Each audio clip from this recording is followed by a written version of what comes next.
Welcome, everyone, to Sandy Spring Museum and our February History Happy Hour program.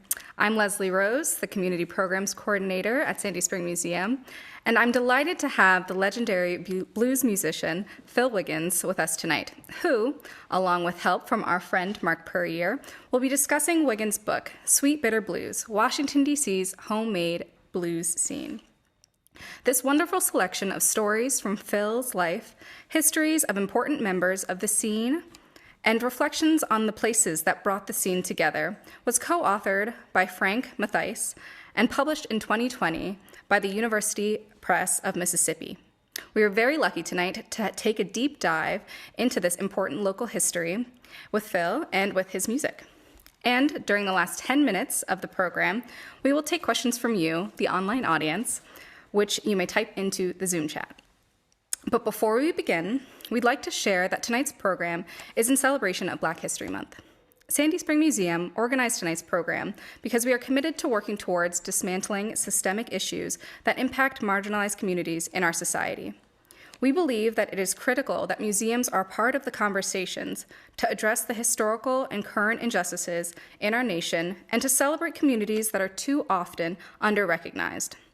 Through Sandy Spring Museum's programs, exhibitions, and collections, we are taking action to address histories of erasure, create community understanding through the arts, and to build a more equitable future. We also want to let you know that tonight's program is presented as a part of Sandy Spring Museum's work as the Regional Folklife Center for Montgomery County, Maryland. What's the Regional Folklife Center, you may ask?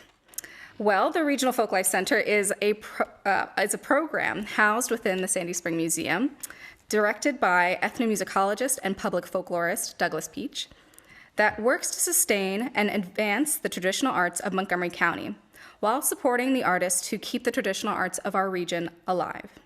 We hope you'll visit the Sandy Spring Museum website and learn more about the Regional Folklife Center, our partners, and our future work. Without further ado, let me introduce to you Phil Wiggins, tonight's featured author, interviewee, and a living legend of the Piedmont blues tradition. Phil is a renowned harmonica player who, in 2017, received the National Endowment for the Arts National Heritage Fellowship, the highest honor in the traditional arts. And in 2020, Wiggins received a Maryland Heritage Award from the Maryland State's Art Council for his lifelong dedication to the state's traditional arts. Wiggins may best be known for his duo work with John Cephas, with whom he founded Cephas and Wiggins, a legendary Piedmont blues duo, whose work spanned the better part of 40 years. Raised in Washington, D.C., Wiggins has been a key part of Washington, D.C.'s acoustic blues scene, which will be the focus of tonight's conversation. Moderating tonight's discussion with Phil Wiggins is Mark Puryear. Puryear is an ethnomusicologist who has worked in public programming for a range of institutions, including the Smithsonian Center for Folklife and Cultural Heritage, the National Endowment for the Arts, and the Arts and Humanities Council of Montgomery County. In 2011, Puryear curated the Rhythm and Blues program at the Smithsonian Folklife Festival. And in 2016, Puryear co-curated the 3-day public opening celebration of the Smithsonian National Museum of African American History and Culture, called Freedom Sounds. Puryear holds a master's in ethnomusicology from the University of Maryland, College Park, and is on the advisory committee for the Regional Folklife Center at Sandy Spring Museum. Now, let's pass things to Mark and Phil Wiggins to begin tonight's program. Thank you. Thank you. Thank you, Leslie. It's a very nice introduction. I want to welcome everyone again to this program and our discussion about this book, Sweet Bitter Blues. Let's get started. Phil, we've been in this position a number of times. I know I've had you in some of my classes at the University of Maryland years ago, doing similar discussions, but that was before this book was written, which is a very thorough book, I have to say. I'd like to start in the early years with you and just ask you if you could give us some, or share with us some highlights of your first experiences with music in your early years. In the book you mentioned, for example, some of the places you encountered music in your home, and also family members and in school. But anything that comes to mind that you'd like to share? Okay. Well, I guess I should start by saying that I've always been drawn to the acoustic blues. I mean, music from the Deep South. I feel like, well, let's see. I was born in Washington D.C. My family was part of that great migration of African Americans that moved, that left the Deep South and came to northern cities in search of a better life and better opportunities, better education, and all that. And so my parents wound up migrating from Titusville, Alabama. And so as I was growing up in D.C., even though D.C. was my home, I was born and raised there, my whole concept of the word home, what that meant to me was Titusville, Alabama, because I learned my definition of home from my mother, which, her mother and her family home was like probably the most important thing in her life. And so whenever she spoke of home, she was talking about Titusville. And when I was growing up, I spent a lot of summers in Titusville. I got to be very close with my grandmother. I feel like my grandmother, especially in my childhood and teenage years, was the one person that I had the strongest connection with. I felt like we could speak on a really deeper level than just about anyone else that was in my life, and that we understood each other, or at least that she understood me better than anyone else. Although she couldn't understand my speech, she would say, "Yeah, you got that old Washington D.C. brogue." And she always, she had trouble understanding my words, but we understood each other very well. And so I guess I feel like, growing up in Washington and in Northern Virginia, and my activities were kind of mostly seeking out and connecting with things that fit that definition of home, and that felt like home to me. And I feel like that's why I wound up being drawn to people like Flora Moulton, for example, or Mother Esther Mae Scott, or Chief Ellis, or all these people, Archie Edwards, that I wound up being really close to, and I wound up making music with. They really reminded, they felt like home to me. I feel like Flora, even before I started playing music, I would be wandering around downtown Washington D.C. and see her sitting on the corner there in front of what was it, Woody's, yeah. Woodward and Lothrop, yeah. And it just captured my imagination. And every time I was downtown, I made a point of stopping by and just standing, talking to her, visiting with her, because it felt like home. And I had no idea that years later, by the time I was in high school, that we would wind up making music together, and that she would be just a really important spark, a really important beginning to my music life. So I got to know her, got to play with her. Also met, I mentioned Mother Esther Mae Scott. She was from Mississippi, and she told me that she had run away from home as a young teenager, and she wound up in the Rabbit's Foot minstrel show. That was Bessie Smith was a member of, and she told me that Bessie Smith taught her the first chords on guitar. And I remember I was, by the time I met Mother Scott, I was living in D.C. I was living not too far off of DuPont Circle, and the Child Herald had become sort of one of my home away from home kind of places. And I was in there in the afternoon, and Mother Scott happened to be in there with a bunch of her women friends having a birthday party. And the owner of the place, he introduced me to her, and we talked for a while, and then she invited me to her house for lunch one day, and it turned out she didn't live too far from where I lived, and I went to her house, and it was funny. It was like walking into my grandmother's kitchen. Like everything was spotless. Everything had its place. Everything was in its place, and it even smelled like my grandmother's kitchen. So, and we had lunch together, and we played some music together, and I wound up doing some performing with her too. And one of my first trips going on the road to play music was with Mother Scott. We went to, I had a friend from high school that wound up going to college in Gambia, Ohio. Was it Kenyon College, I believe? Yeah, that's right.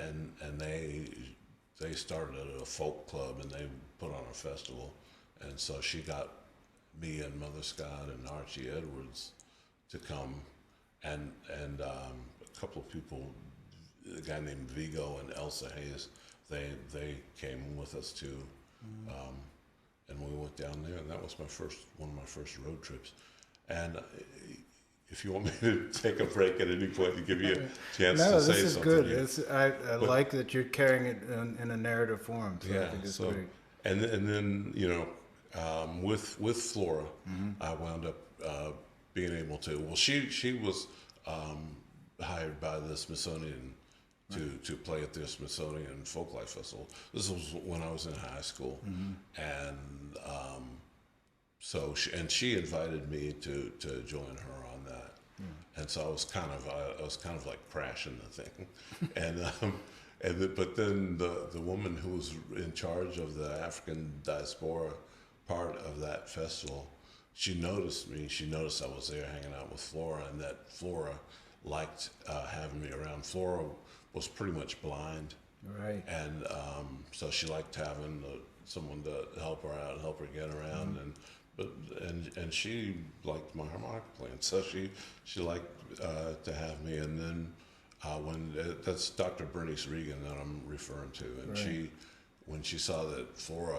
seemed to enjoy having me around, she decided after, thinking, well, he's not going away, so.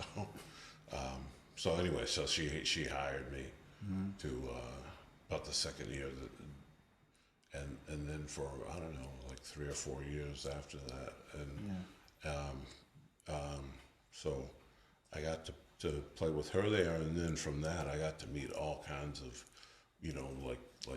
like icons of the blues, and I mean at that time, I wasn't, like I say, I was just wandering around, running into things that felt like home and that I latched on to because I recognized them. Yeah. But I didn't know. I wasn't like a student of the blues, or I wasn't so I didn't know, like I was meeting these icons of like, say, the Mississippi Delta Blues, Sam Chapman, Robert Lockwood, Johnny Shines, all these people that had traveled around with Robert Johnson, and they're really kind of the foundation of the Delta Blues. I just thought, man, these guys, they're great musicians.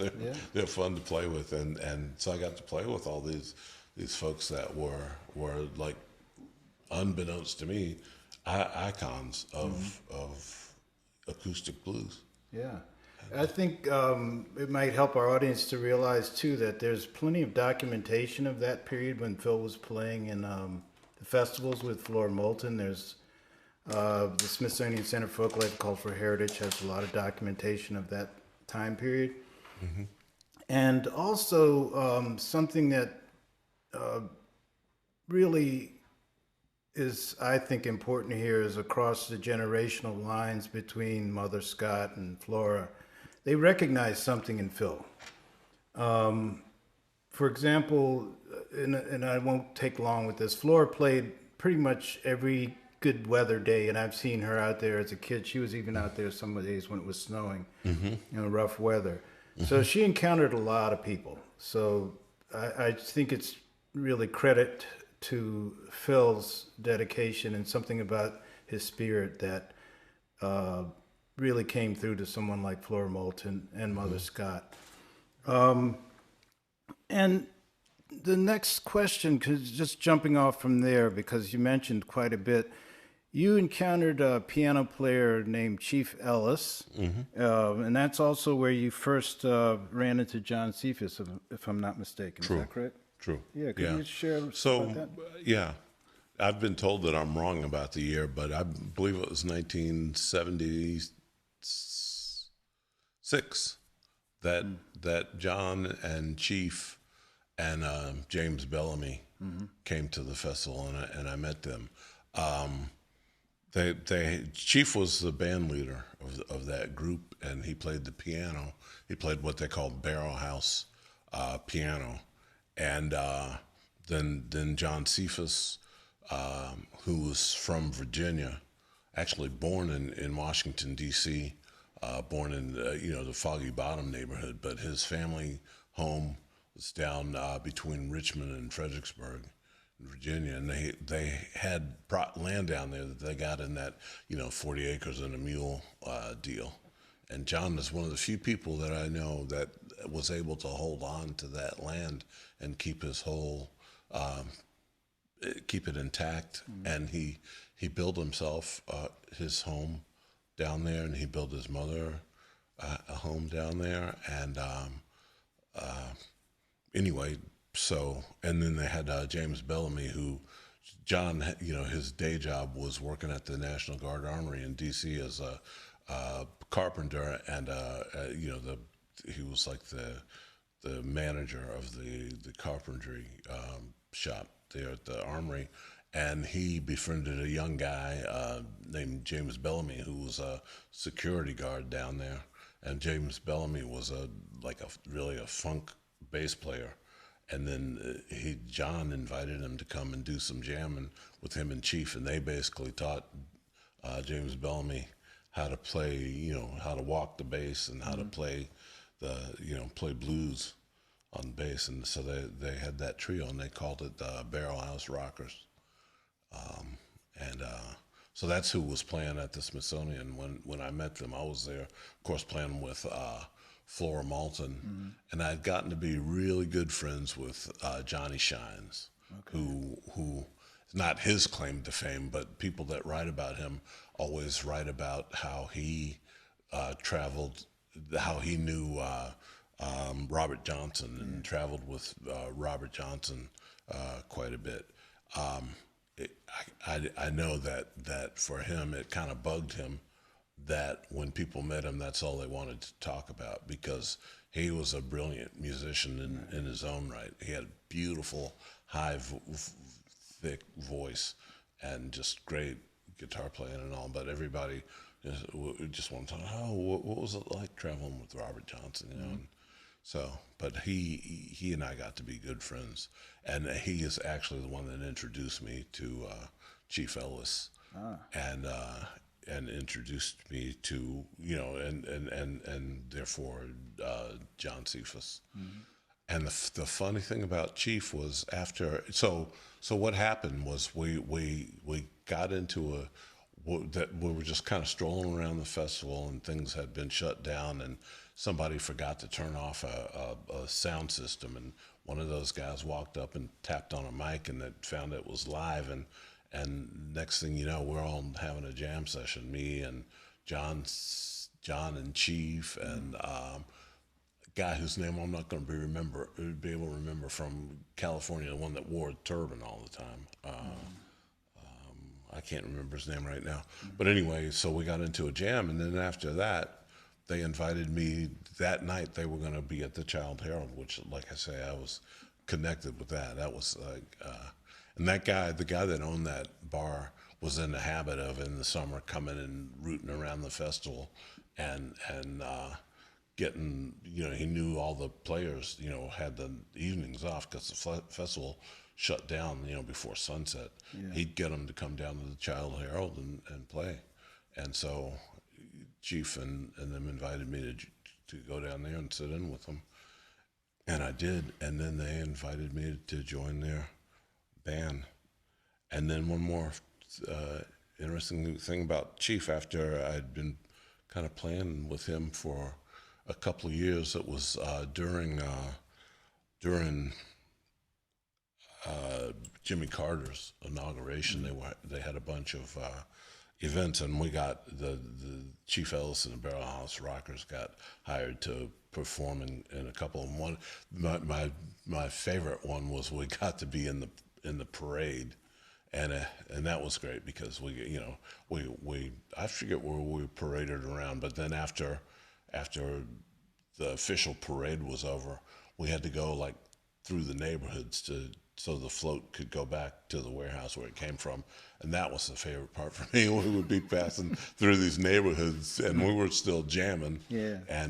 And Chief had brought a nice flask of, he owned a liquor store, and he also had a connection with someone that made bootleg whiskey, and he always had a flask of bootleg whiskey. And we were sipping on that because it was cold. Mm-hmm. And we were sipping on that, and we were playing and jamming, and people were hanging out their windows, hey, and dancing and carrying on. That was fun part. But the interesting thing that happened was they had an event at the train station, mm-hmm. and my mother happened to be in town, and so of course I invited her to come, and so she came, and she came early while we were just setting up and tuning up everything. And she looked across the room. She said, "Wilbur, what are you doing here?" And she was talking to Chief Ellis.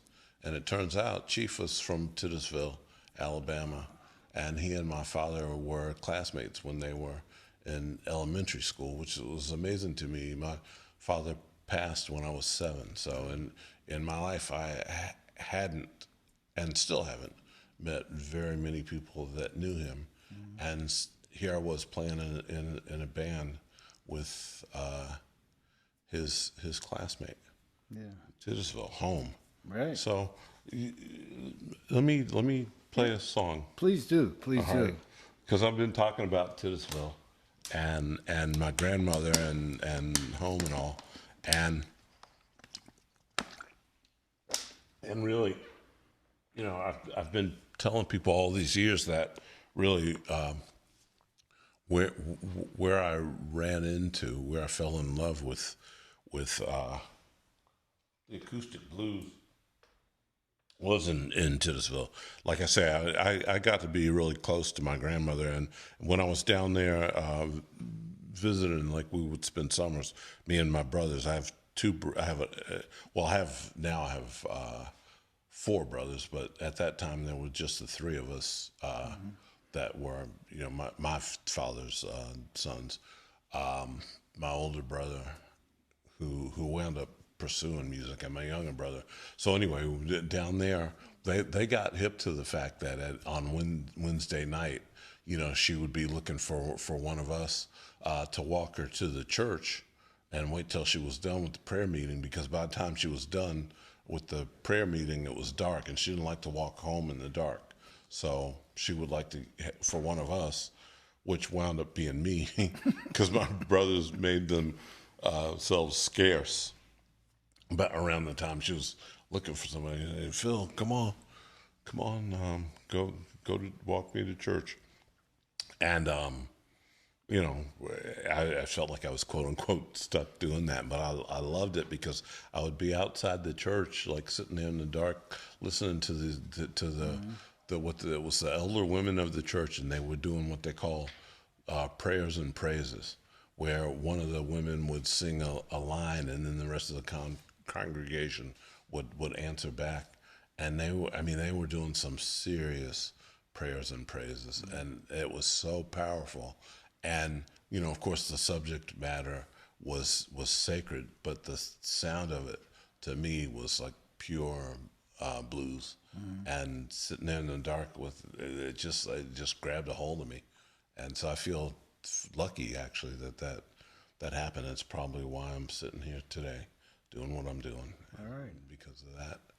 So, Yeah, but please play it because I. oh yeah. Yeah. So, Okay. so I told this story so many times. I start to wonder, well, did that ever really happen, or did I just make that up and then start to believe it? So, so I made this song called "Prayers and Praises" that helps me to keep that memory clear.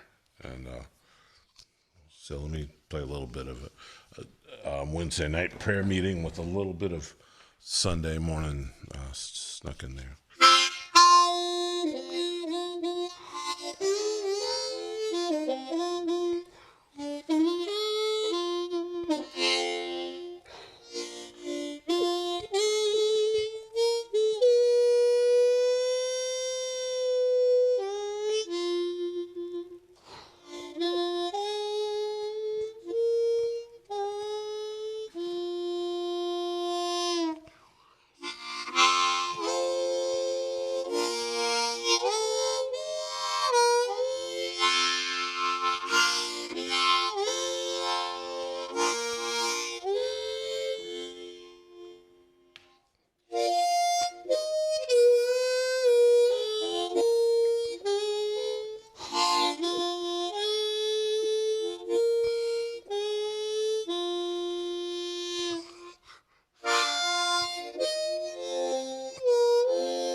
Amen. Thank you. Amen.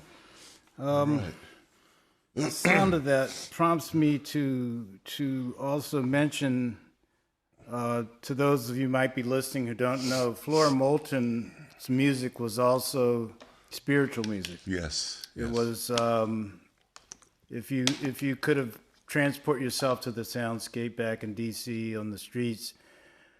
She played a slide guitar, resonator guitar quite often, and it was really moving. So I can understand how you were drawn to her sound. I'm going to jump a little bit around and ask you to talk about this concept or the style of Piedmont blues, how you view that as a genre, or however you view it, because it is a label like a lot of, there's Delta blues, there's, we call Piedmont blues, and just what your thoughts are on these labels and categories. Okay.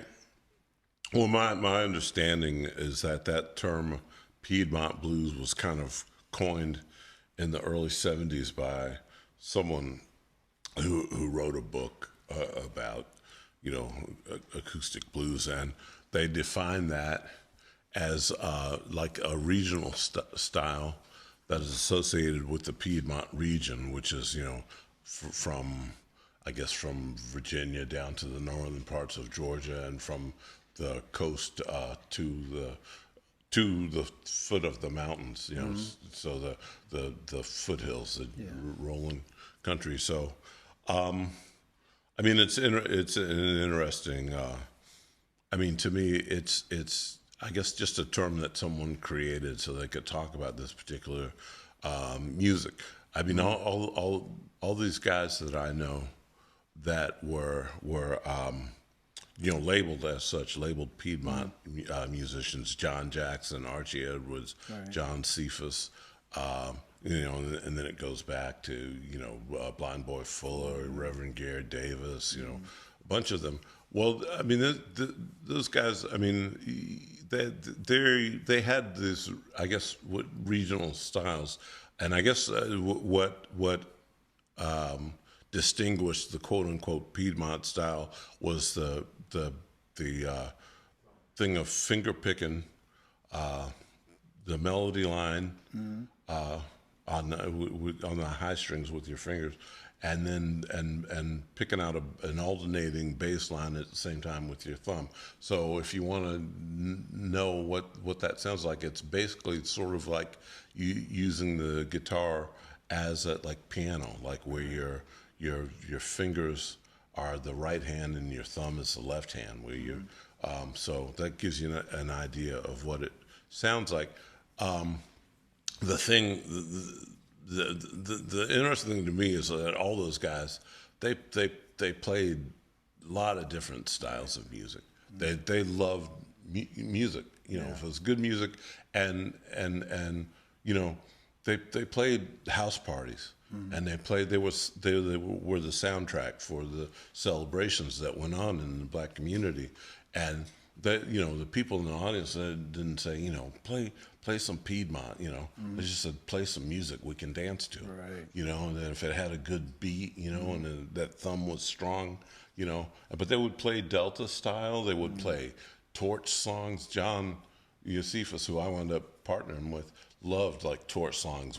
When I grow too old to dream, he would milk the daylights out of that and have people, crying and carrying on, and women climbing all over him, and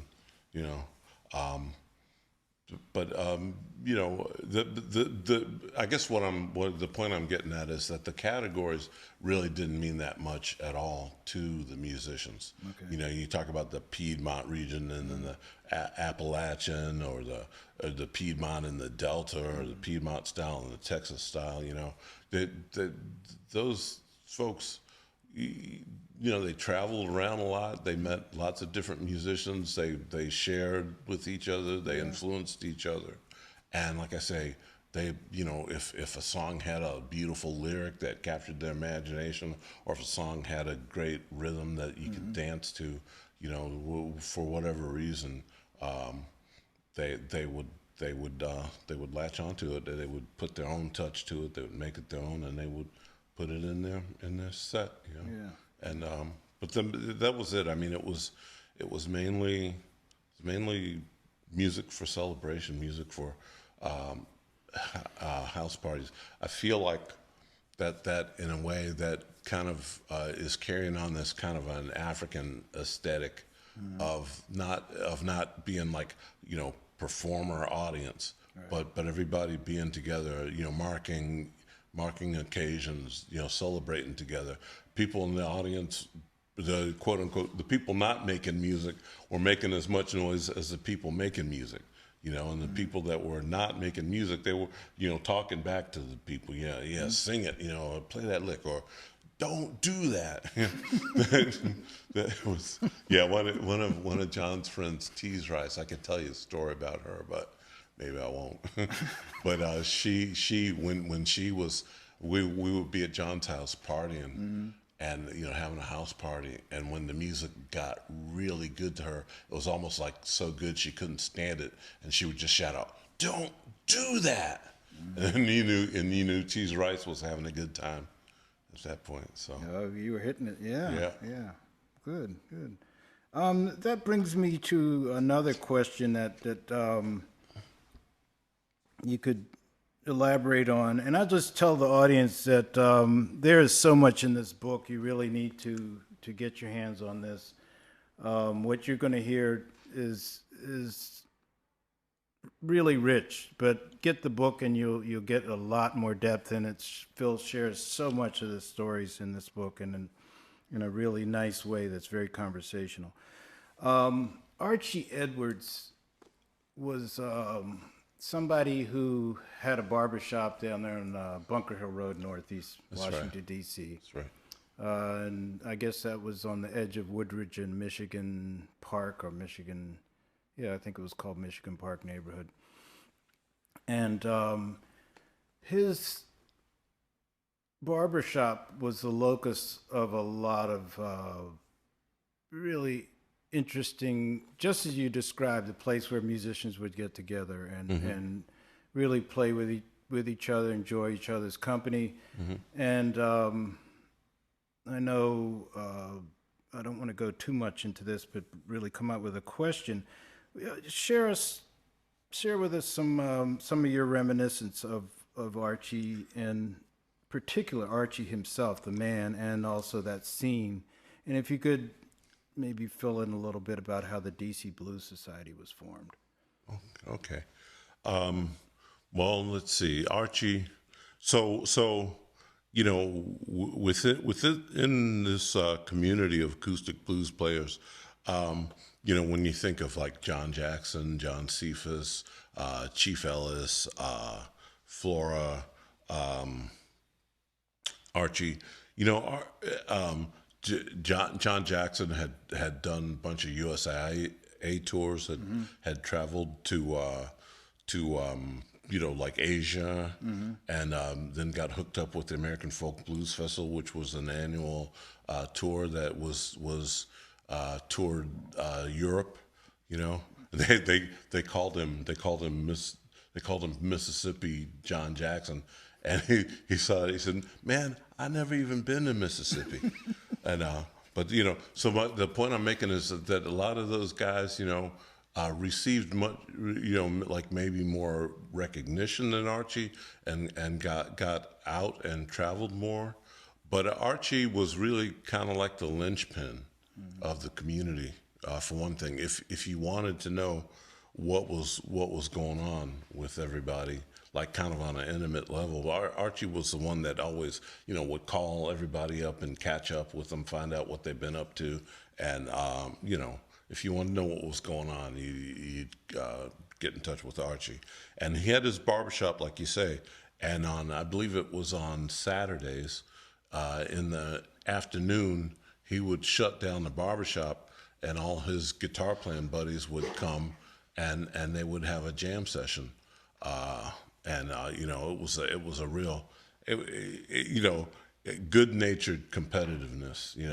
Like the baddest guitar players, in D.C. would show up, and they would they'd play together and be cutting heads, as they say. But like I say, all in good nature. Although Archie was kind of a short guy. What was he, like maybe 5'4" or 5", something like that? Yeah. He was a short guy, but he was, had that big personality, big ego. As my mother Scott called him, so that Archie Edwards, he's braggadocious. That's what she called him. She said because the three of us played together. She said, "Yeah, that Archie, he's braggadocious. When he starts that old bragging, I just reach over with my foot and mash him like that, make him stop that bragging." But Archie, but he was a sweetheart of a guy, and he had an amazing. Like at one point in D.C., I was working over in the Anacostia neighborhood and this was back in the time when D.C. was like the homicide capital of the country, and we were dealing. We had a program where we were working with youth at risk. Yes. And they were some serious. These kids, they would come to work every Monday, having gone to some funeral or some wake of some friend of theirs that got shot. Some of them, like there was a young guy that joined our group who was basically like an enforcer. Yeah. His job was to, make people act right. Like they used to say, act like you know, and if you don't know, you better ask somebody. Mm-hmm. So it was hard to get them to focus. We were trying to get them to make better choices and to get into a less treacherous lifestyle and whatnot. But Archie, man, he had those folks. Probably some of the most dangerous kids in Washington D.C. eating out of his hand, like sitting at his feet, like just looking up and listening to every word he said, because he was a badass, and he had this ego. But I think the main source of his confidence was he owned this barbershop. He built his business himself. And this was the thing that we were trying to get across to his kids is like, fast money, it can be taken away just as fast as you can make it. But Archie, he took his time. He built this thing that he owned. He wasn't beholden to anyone. No one could take it from him. Yeah. And that was the example that we wanted these kids to get. And they got it. They connected to him more so than anybody that we brought there to speak to them or to just spend time with them.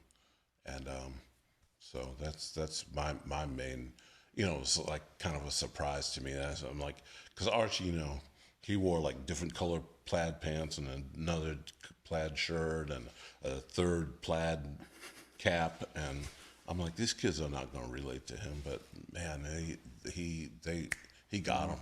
Yeah. Made that connection. Yeah. And likewise, this formation of the DC Blues Society seems, and maybe you can just share a little bit about how that came about, because Archie's barbershop was the locus for that, or it became the physical place, the focus where everyone got organized. Right. Well, the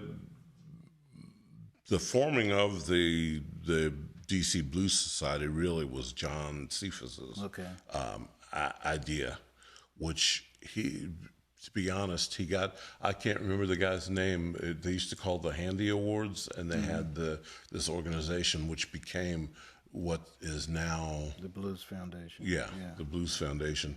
And that guy's plan was to have just about every major city form a blues society, and then those blues societies all be, connected, associated with each other into this big umbrella organization called whatever it was, the Handy or Handy Awards or whatever it was called.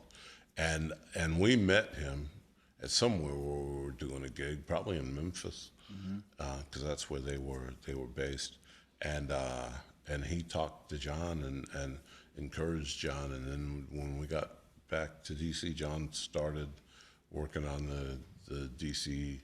Blues Society, and he didn't call it the Acoustic Blues Society, but in its origin, that was the focus of it, was acoustic blues. As years went on, and John kind of backed away from it. I think the year after John formed it, and he was the first president, and then I was the president of it, and you started getting more and more people showing up that were trying to shift the focus more to electric blues, and in the meantime, I kind of lost interest in it. It was like a kind of a political thing. But anyways, but the Archie Edwards Blues and Heritage Foundation, it kind of carried on, I guess, the acoustic focus, and the Blues Society went like pretty much completely electric. Right. But the Blues, Archie Edwards Blues and Heritage Foundation was a bunch of young people that discovered Archie's jam session, because when Archie was doing it, there was young people that would come, but they would come mainly to listen. Yes. And to listen to the older guys play. Yeah. Then when Archie passed on, some of the younger folks that had been showing up, and particularly a guy named Michael Baytop, Right. They said we really need to continue his legacy, and they wound up acquiring the barbershop, or being able to rent the barbershop, Archie's barbershop, and continue that jam session. And they also made it a venue. People would come and do performances and all that. But it was a great thing because of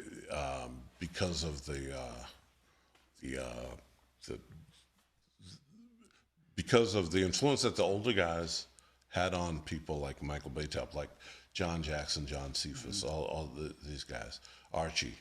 They were so generous and open-hearted with their knowledge and with their skills and with their, they were like world-class musicians. A lot of them had traveled all over the world, but they welcomed anybody at whatever level you were at, were welcome to come and sit and so once like Archie passed on and Michael Baytop and some of the younger folks started trying to carry it on, they carried on that same vibe of taking all comers, like no matter what your skill level was, and no matter what you're welcome. You're welcome to join in. You were encouraged to join in and play and learn.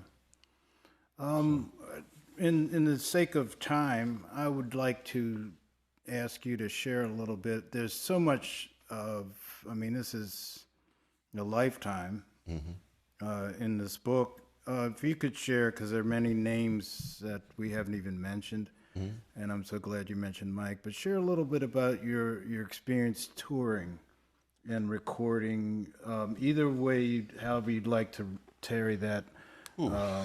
And I know it's a big question, but if you could just share with the audience a little bit about your experience with either one of those aspects of your work.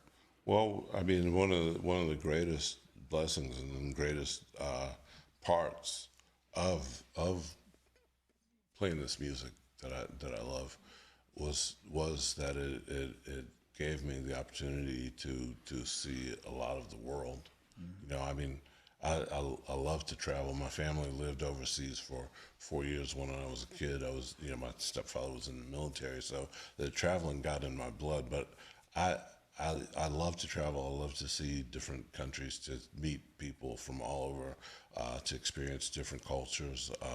And I was lucky to be able to do that, playing with John. I never imagined that this little 3 inches of wood and tin would take me to Africa or China or Australia, But I was able to do that, and I discovered so much similarity as traveling as an adult. Because, like I said, when I was a kid, I lived over there. But traveling as an adult, I discovered that, like, no matter what town you're in what country you're in, you can generally find a bar where you can go and sit at the bar and feel at home. So I learned a lot about hospitality. I learned, And what was the other part of the question? Oh, it's just the recording. And I don't know how you'd like to talk about it. I will just mention for everybody quickly that the duo of John Cephas and Phil Wiggins has received multiple W.C. Handy Awards, and also both Phil and John are National Heritage Fellows. There's a lot of recognition from the world, really, of you guys' artistic talents and output. So yeah, anything that you might want to share about either a particular recording or a recording. And I know you wrote a lot of songs. You did a lot of songwriting. Yeah. I've been making songs since really since before John and I got together. During the time that we worked as a duo, I made quite a few songs. Not a lot of my songs made it onto our recordings. Like maybe, I would say at this point, probably about a dozen songs that I wrote made it onto Cephas and Wiggins recordings for various different reasons. But so we recorded for it was labeled Flying Fish label. There was Rounder Records, Alligator Records. What is the one, the audiophile label from New York? I won't be able to think of it now, but John and I, we probably have, like, I would say close to 30 different recordings that we've put out. Yeah, and I'm sure if anyone in the audience or anyone within earshot or viewing, if you Google up, you can find that or search them on the internet. Yeah. You also did a recording for us. I think one of the last recordings was for Smithsonian Folkways. Was that not the last? The Richmond Blues? I don't remember the order. But anyway. Yeah. And honestly, you probably know more about that than I do. So. But anyway, are we at a point that we should open it up for audience questions? Yes. Yeah. So I have some really great questions here from the audience. But the first question, I'm going to put my question to the front. I'm going to ask you if you could play another song, because selfishly I want to hear more. Okay. Thank you. Well, let's see. What should I play? So during this, let me see if I can find the right monitor first. So, interesting how things have been. We've gone through some pretty strange years recently, and we, at about the same time that we, have hit this pandemic and the shutdown, we had like the George Floyd thing and George Floyd murder and several different murders of unarmed people of African descent that has caused me, and I guess during this pandemic and this shutdown has given me time to think well and in depth about the way people of African descent are policed in America, and how it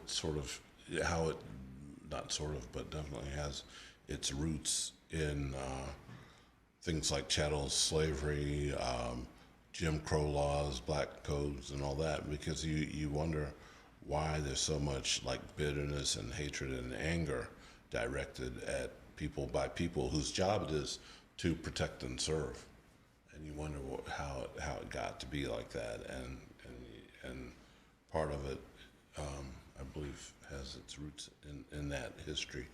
And I've written a few songs about that, but I'm going to play one just because I like it, that I didn't write. But it's called Diamond Joe, and it's a song that's being that I found on a recording collected by the Lomaxes. They recorded the same guy. They recorded the same guy in two different penitentiaries. I think one in Mississippi and one in Texas. 7 years apart. Singing the song Diamond Joe, and the song Diamond Joe basically refers to. So there was this.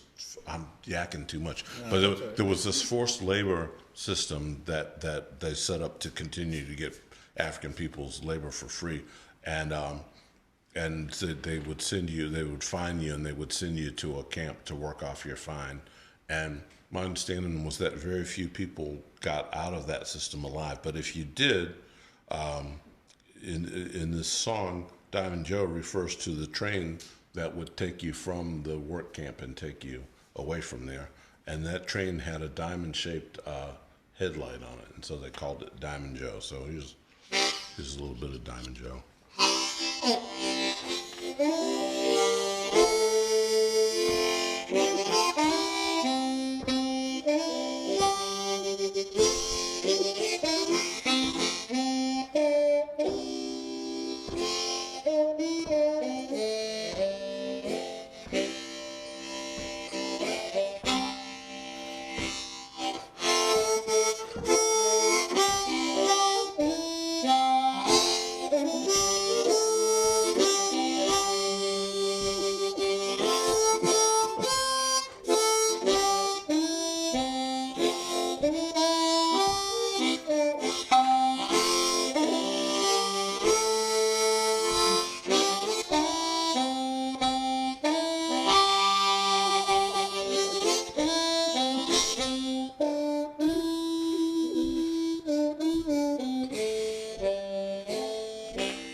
Ain't gonna work in the country, neither on Porch's farm. I'm gonna wait till my Maybelle come. She gonna call me home. Diamond Joe, come and get me. Diamond Joe, come and get me. Diamond Joe, come and get me. Diamond Joe.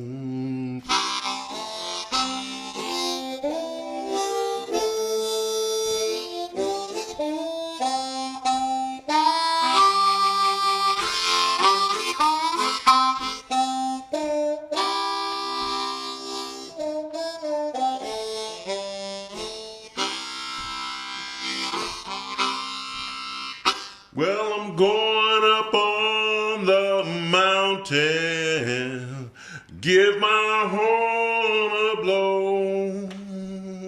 I thought I heard my Maybelle come, or didn't she call me Beau? Diamond Joe, come and get me. Diamond Joe, come and get me. Diamond Joe, come and get me. Diamond Joe. Well, I'm down here and I can't get home. Diamond Joe, you better come on. Diamond Joe, Joe, come and get me, Diamond Joe. Well, my pants is torn and I got no patches, Diamond Joe. You better come at me, Diamond Joe. Come and get me, Diamond Joe.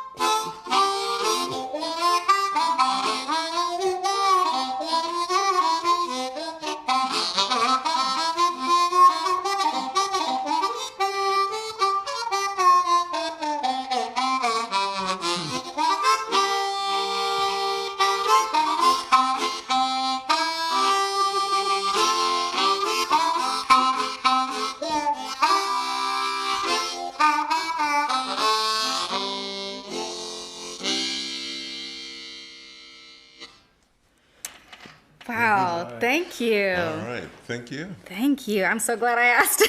You can play another song.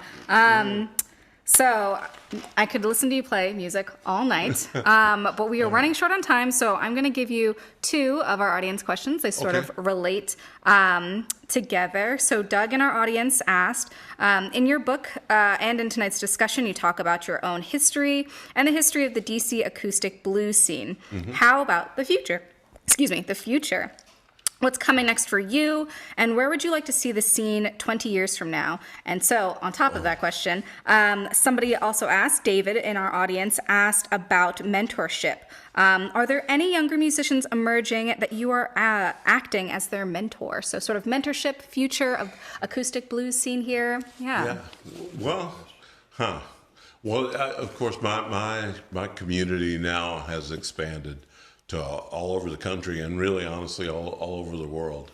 And I'm very happy that both here in Washington and all over, like in the deep South, everywhere, I've gotten to know and become aware of an amazing community of young people, and especially young people of African descent, young African Americans, that for so long, there was like this stigma associated, that old sad music and the music about hard times and bad times, and I don't want to hear that, and now there are so many young, talented Black people that have embraced that history and claimed it and are carrying it on, and I feel really, really encouraged by that. I mean, it's just amazing, all over, and young Black people that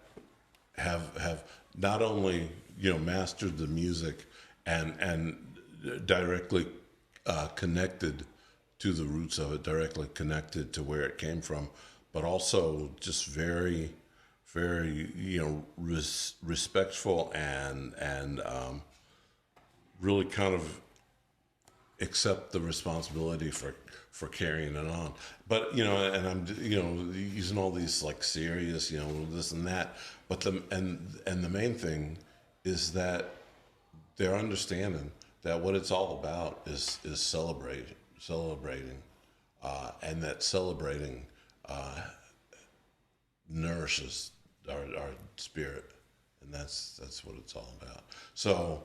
Yeah, I have been doing all these like blues camps and things, and honestly, in the past, so there's two things. Like, there's the time when these folks that I talk about in the book were still with us, the older generation, and they of course did what came natural, which is play what they love, have a good time, celebrate, and people were there and enjoyed it and felt it and wanted to carry it on. And then there came a time when most of those people were passed on, and there was, so the people that came were kind of, young and older, people, like of European descent or white Americans that came, and they wanted to learn, licks, and they wanted to learn the songs, but they wanted to master and so I got into that, like teaching people harmonica licks and this and that. And then at a certain point, it occurred to me that that's not my priority. That's not my focus. Is just to sit there and teach anyone, just like a music school, like this is how you do it, and without the context, without the to me, there's no point in doing it unless you include the historic and cultural context, and unless it's part of a celebration, you're celebrating the culture, you're dancing, you're having a good time. That's so sitting in a classroom going, okay, you draw on the 2-hole and you bend the note, that's not my focus. My focus is the real learning starts about midnight when we get to jamming, and we're passing a flask around and everybody's joining in and we're jamming, and there's people over in the corner dancing, and there might be somebody fighting behind you or no. But the celebration to me is the main thing, and the jamming and passing it on that way. Great. Thank you so much. And thank you for helping us here celebrate the blues scene of Washington, D.C. Because of our time, unfortunately, we can't answer all of the audience questions, so I will encourage all of you to buy the book. Yes. But I want to thank you so much, Phil and Mark, for being here tonight. It was a really wonderful discussion. And we want to thank our online audience. Thank you so much for joining us here today and for attending. We encourage everyone, as I said, to purchase a copy of Sweet Bitter Blues. All the answers to your questions are going to be in there. And you can learn more about this history and support the people that are doing this work. That's what's really also very important. We would also like to thank Rowan Corbett, Rob Hinkle, and David Eisner for their assistance with tonight's program. Please join us for our next History Happy Hour program on March 24th with Dr. Alice Shapiro. So if you like this one, you might also like next month's. For more information about Sandy Spring Museum's upcoming programs, please visit sandyspringmuseum.org. I'm Leslie Rose, and we hope to see you at another History Happy Hour or at another Sandy Spring Museum program in the near future. Thank you so much, Phil. Thanks, Mark. My pleasure. Good night. Nice.